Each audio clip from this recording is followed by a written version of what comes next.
Welcome back to the deep dive. I want you to imagine a crime scene for a moment. Okay. But the yellow tape, it hasn't been taken down for 7 years. The evidence is literally rotting in storage. Witnesses are disappearing. Or turning up dead, and the judges seem to be looking the other way. Right. Now, usually if we were going to try and understand a massive cover-up like that, we'd be digging through, leaked government cables, maybe a stack of court transcripts. We'd be looking for the paper trail. Yeah. The hard evidence. Exactly. But today, we're doing something completely different. We're looking at a poem. It is a significant departure for us, but I think we need to frame this correctly for you listening. Yeah. In political climates where journalism is restricted or where the official story is really tightly controlled, poetry isn't just art. It's more than that. It becomes a vehicle for suppressed truths. It becomes what we call a counter-narrative. That's a heavy concept, though. Treating a poem as like a primary source for an investigation? I mean, usually we'd want hard data. Is it really fair to treat literature as evidence? It's a fair question, but the text we're unpacking today, Murder by Decree, by W.N. Weerathunga, it's not written like a typical poem. How so? It reads like an indictment. It's visceral, it's angry, and it's incredibly detailed. It's an accusation about the Easter Sunday attacks. And he's not speaking in metaphors. Not at all. He's naming specific incidents, specific failures, and, well, specific people. And just to set the stage for everyone, it's been 7 years since those attacks. 7 years since bombs ripped through churches and hotels. Claiming hundreds of lives. And the core tension of this poem is that the wounds are being deliberately kept open.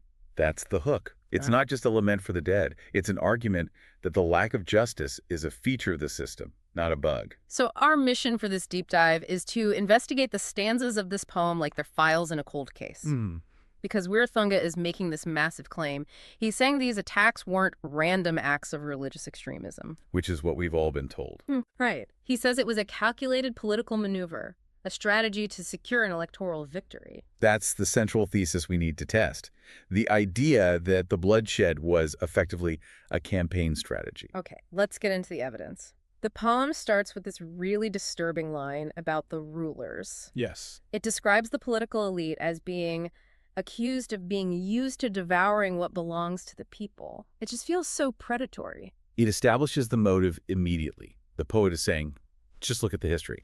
He claims there's a pattern where conflict is deliberately incited right before an election. It's incited races against each other. Exactly. The argument is that you can't win on policy. You can only win on fear. But how do you manufacture that fear? The poem gets very specific about the setup phase. It mentions priests claiming the country is finished. Right. And Satambio crying out that religion is doomed. I have to pause on that word, Satambio. What exactly does that mean? It's a fascinating word choice. Historically, Satambi was like a minor official, a peon, or a messenger. So a low-level guy. A very low-level guy. And by using that word, the poet is stripping them of their authority. He's saying these people screaming, the country is lost. They're just servants. They're messengers sent out to spread a script. A script of existential threat. Your country is gone. Your religion is under siege. Precisely. And once that psychological seed is planted, you need a physical trigger. Which the poem mentions. It explicitly mentions the breaking of Buddha statues. And it says they did this after checking the time and place. That line really stood out to me, checking the time and place. That implies such a cold calculation. It wasn't just a random act of vandalism. No, it was a scheduled event. The poet argues it was bait. You break a religious statue in that kind of environment, you know exactly what the reaction is going to be. You're provoking a conflict. Between Sinhalese and Muslim communities. You're creating the perfect backdrop for what comes next. So you have the psychological warfare, you have the vandalism, the stage is set. This brings us to what I'm calling Section 2, the mechanics of violence. The poem lists us a series of really suspicious incidents that happened before the main attacks. And honestly, reading this part felt like reading the script of a thriller. These are the operational anomalies the poet highlights, things that just don't add up if this was a simple extremist group. He mentions the killing of 2 officers at a police checkpoint. But he gets very graphic. He specifies that their throats were cut. It's a brutal detail. It is. It's visceral. Why include that specific detail? To highlight the theatricality of it, The text says the perpetrators ran away acting like tigers. Acting like tigers? You mean the LTTE, the Tamil tigers? Exactly. The war had been over for years. But by cutting throats, a signature fear tactic from the war, and acting like the old enemy, they were creating a false flag. Confusing the narrative. Totally. They wanted the public to think, oh God, is the war starting again? Yeah. It just adds to the chaos. It paints a picture of total confusion. There's a line about a bomb in a schoolboy's bag, explosives hidden under bridges. The whole country was being booby-trapped. But then we get to the part that actually made me stop reading, the bomb lorry. This is a major focal point in the text, and it's one of the most serious accusations Wirathunga makes. Okay, wait. I want to slow down on this because this is where the poem moves from general accusation to, like, specific operational detail. This deadly lorry. What is the claim here? It's a terrifying image. The text describes a lorry packed with explosives that was intercepted in Colombo before the attacks. Oh, they had it. They had it. It was in custody.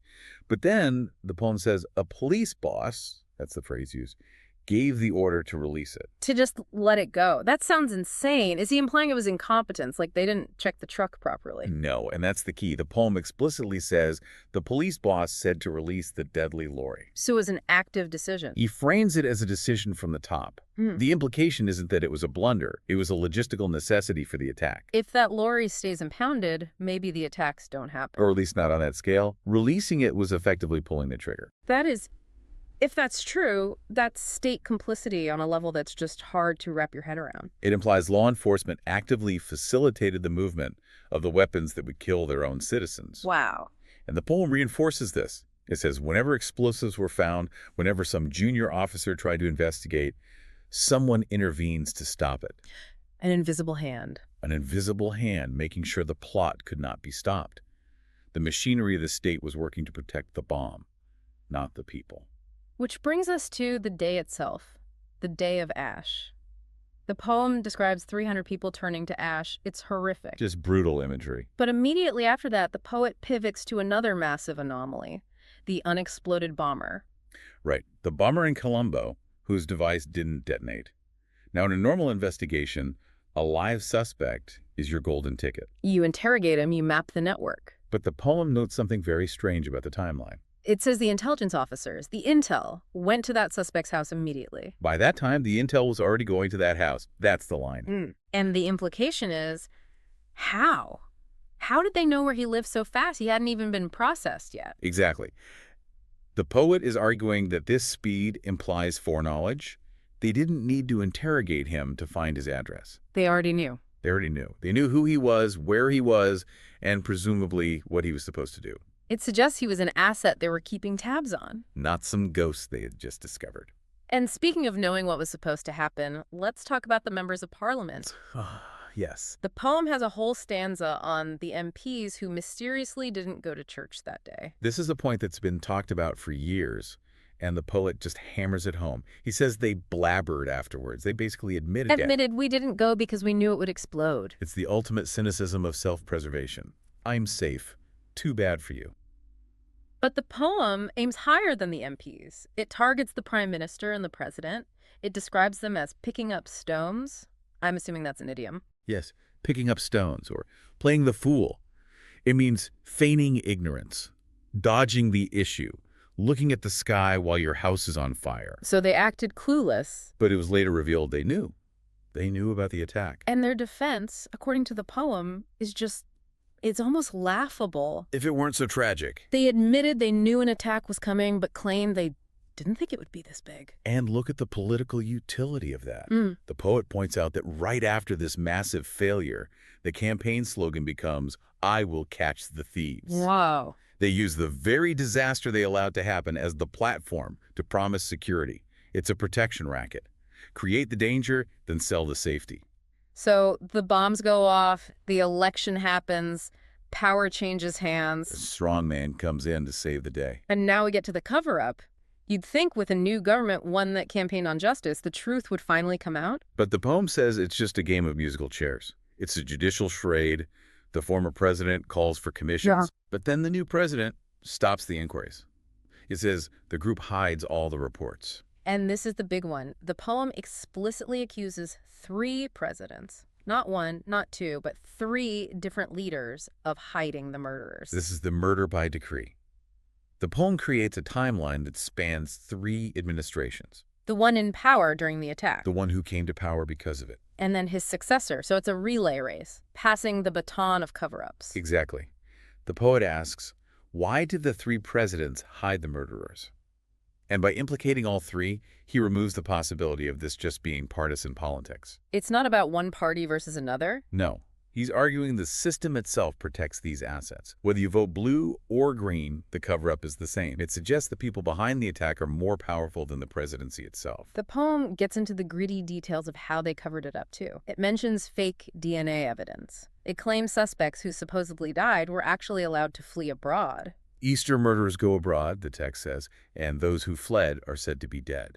That's a massive accusation. It is. It paints a picture of total fabrication. The official story is the bombers died. The poet insists they were assets who were extracted once the job was done. And the real reports? They're described as rotting in various places, gathering dust while the official narrative is polished for the public. It's infuriating. But the poet doesn't stop at Easter Sunday. In the final section, he zooms out. He connects this to a whole history of violence. He mentions the Galewa massacre, the attack on the Temple of the Tooth, the Dalada Malagawa. These were pivotal, traumatic events in Sri Lankan history. Absolutely. The bus bombing, the attack on the holiest site in the country. And the thesis here is that these weren't just acts of war. The poem says the Easter bomb was for the vote. Galewa was killed for that too. He is suggesting a consistent playbook. He's saying, look at the pattern. Bombings are the method. Bombings are how these groups win power. Whenever an election is looming, bodies start piling up. It recontextualizes the entire history of the country's conflict. The author asks these rhetorical questions near the end that are just chilling. How can the father not know? Why are the people who sent the deadly lorry not taken? And notice the language he uses to describe the leaders. He calls them babies. Yes, these babies who killed to come to power. I have to ask about that. It feels so jarring. Why baby? I think it's the ultimate insult in this context. These men present themselves as fathers of the nation, strong paternal protectors. Right. By calling them babies, Wirathunga is stripping them of all that. He's saying they are selfish, impulsive, and recklessly destructive, like toddlers smashing toys, except the toys are human lives. They want the toy power, and they don't care what they break to get it. Exactly. He asks, why can't we tie them up and take them to prison? Which brings us to the end. The poem concludes with this somber look at reality. 7 years later, 300 victims sent to heaven. And the culprits are still free. Such a heavy note to end on. But it summarizes the injustice. 7 years is a long time for an investigation to go nowhere. Unless it was designed to go nowhere. And that's the poet's argument. If we step back, this poem is rejecting the official narrative of intelligence failure. Right, that's the term we always hear. Intelligence failure. It suggests incompetence. It suggests they tried but missed something. Wirathunga is arguing it wasn't a failure at all. It was a success. From the perspective of the perpetrators, yes. The system worked exactly as designed. The fear was generated, the votes were harvested, the power was secured. The failure was only for the victims. For the architects, it was a perfectly executed plan. That is a terrifying thought. It really forces you to question the nature of safety in a political landscape like that. It does. The poem's ultimate message is that justice is impossible when the perpetrators hold the keys to the prison. It isn't just about the past, it's a warning. A warning about the lengths leaders will go to. And it challenges you, the listener, to look at political violence not as an accident, but as a transaction. So here's the final thought I want to leave everyone with. If this poem is to be believed, the highest office in the land was secured through the blood of its citizens. The 3 presidents all played a role. Does this suggest that in this kind of political landscape, safety is just an illusion? Is peace just a pause button that gets pressed until the next election cycle requires a new tragedy? That is the question Wirathunga leaves us with. And frankly, it's a question that echoes way beyond the borders of Sri Lanka. When power relies on fear, can anyone ever truly be safe? A lot to mull over. This has been a heavy one, but an important one. That's all for this deep dive into Murder by Decree. We'll see you next time. Stay curious and keep asking questions.